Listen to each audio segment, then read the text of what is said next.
What's up, YouTube? Welcome to the Agroforestry Academy channel. Today's topic is pigeon pea, an amazing legume plant that's one of my personal favorites as a service plant in agroforestry systems. So check it out. I've got a plot full of pigeon pea.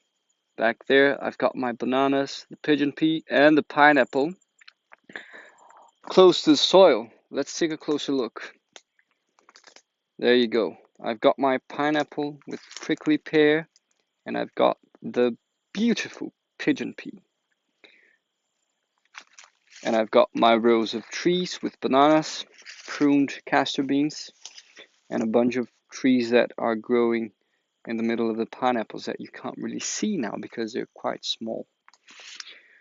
So I've got another row of trees here. This one is about 5 meters apart from the other row of trees. And in the middle I've got 3 beds with the pineapples, prickly pear, and pigeon pea. There's one here, another one here, and a third one here. So this pigeon pea was planted pretty densely. You can see that they're spaced apart about 20 to 30 centimeters on both edges of the bed. Now some of them died or didn't sprout, so there will be some blank places without pigeon pea in the middle, but we planted them pretty densely.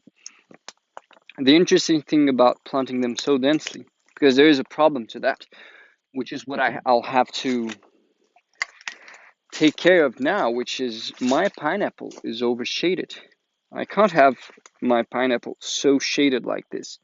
Although pineapple does like a bit of shade, this is way too much, and it's shade that's way too close to the plant. So I'm going to have to thin the pigeon pea out because it has been pruned recently. As you can see here, it was pruned and it resprouted,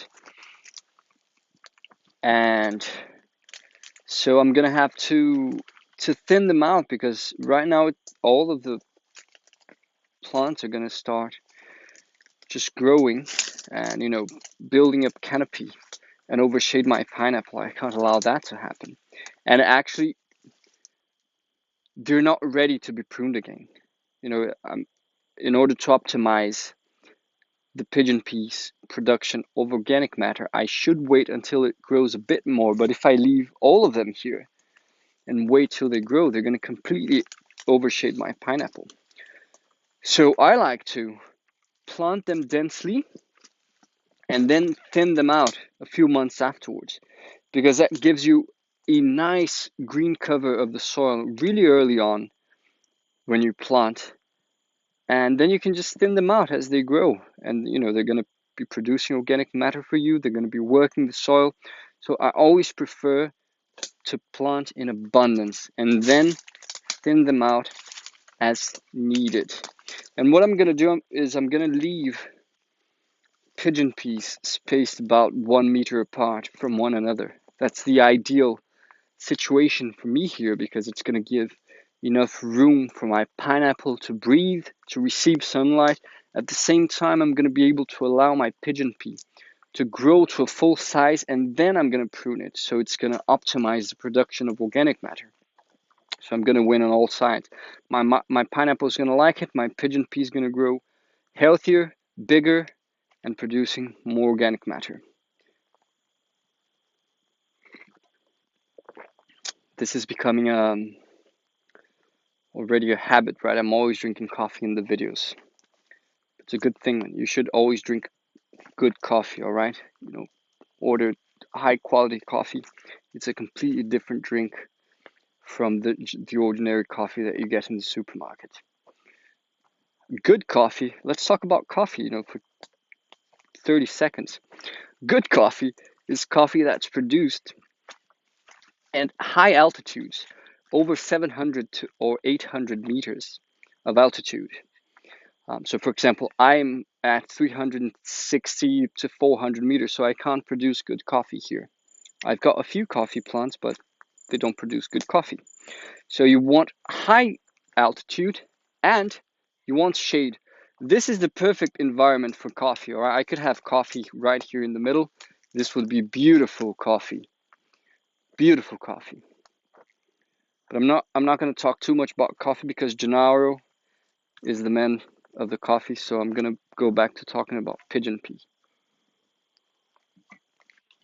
So let's I want to I'm going to thin out a few of them, and then I'm going to do a slight pruning of the ones that I decide to leave. It's not going to be a radical pruning because, like I mentioned, they're not ready to be pruned. I'm only going to do this to encourage it to open up lateral branches and to really get a bit more of a thick, fat body. So check it out. Let me put the camera here.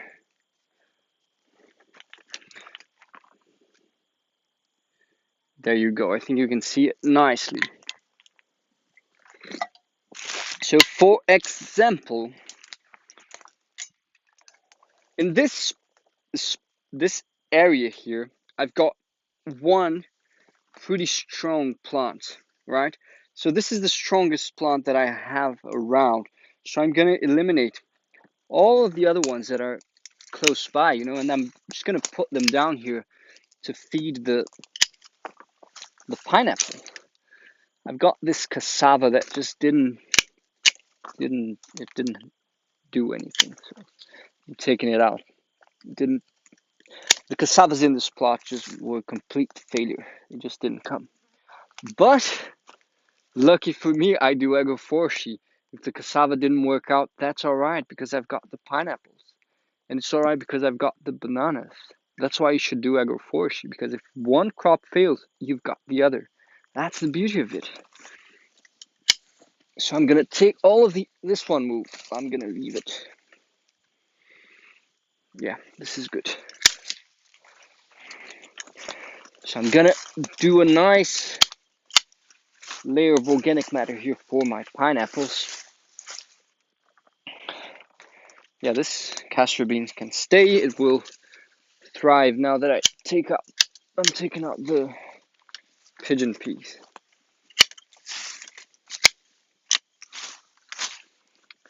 And this one will come out. There you go.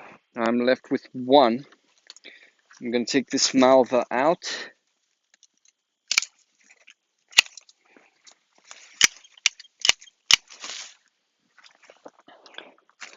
I can leave this one, it's far enough apart. But I'm going to leave one only. And this one leaves.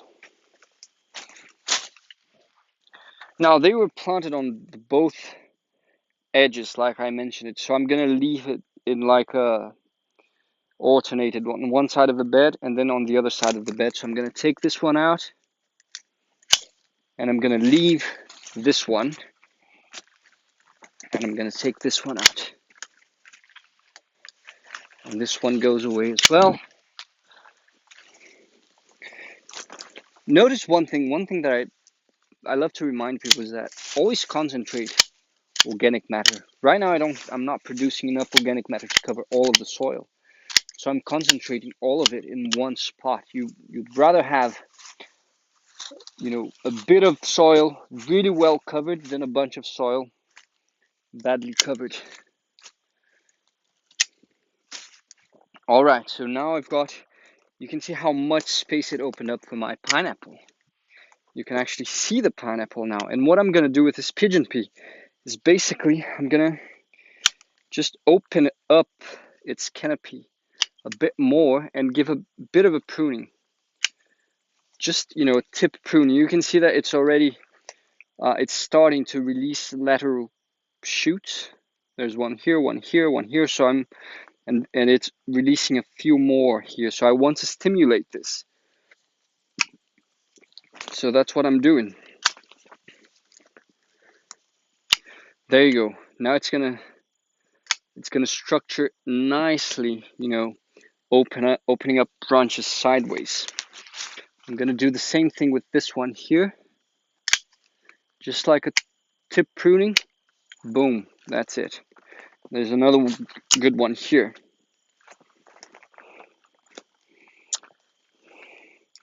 So that's pretty much it.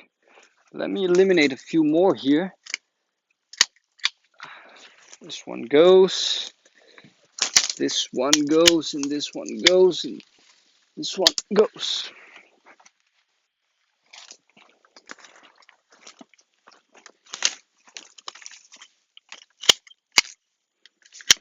Pigeon pea is a plant that withstands a decent amount of shade, all right? In the succession of species, it's a plant that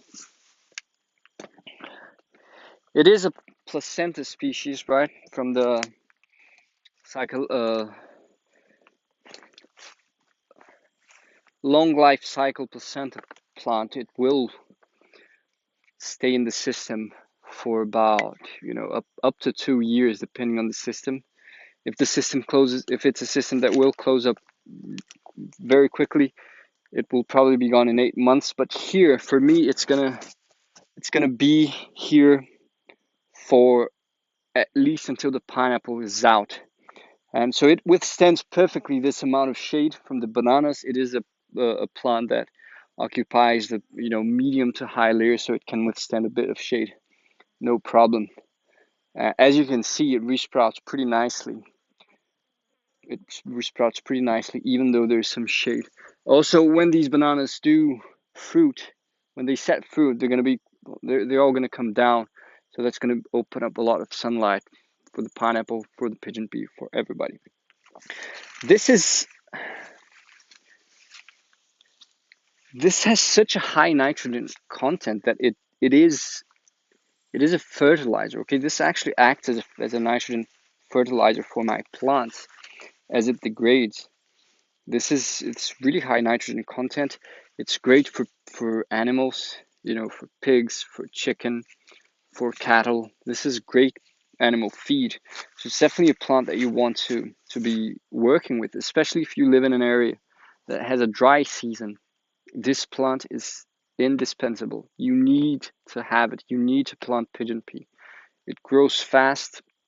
It grows in poor soil. It's going to fix nitrogen. It's going to return that nitrogen to the plants. It's going to give a bit of shade to plants that need it. So definitely plant pigeon pea. But do remember to keep it pruned. So I thank you for watching. If you haven't yet, subscribe to our channel, click the notification bell, and be in tune, because Janara and I are preparing a very special event for all of you, which should be coming in the next few weeks. So make sure you are in tune for the next couple of weeks, and I'll see you in the next video. Cheers.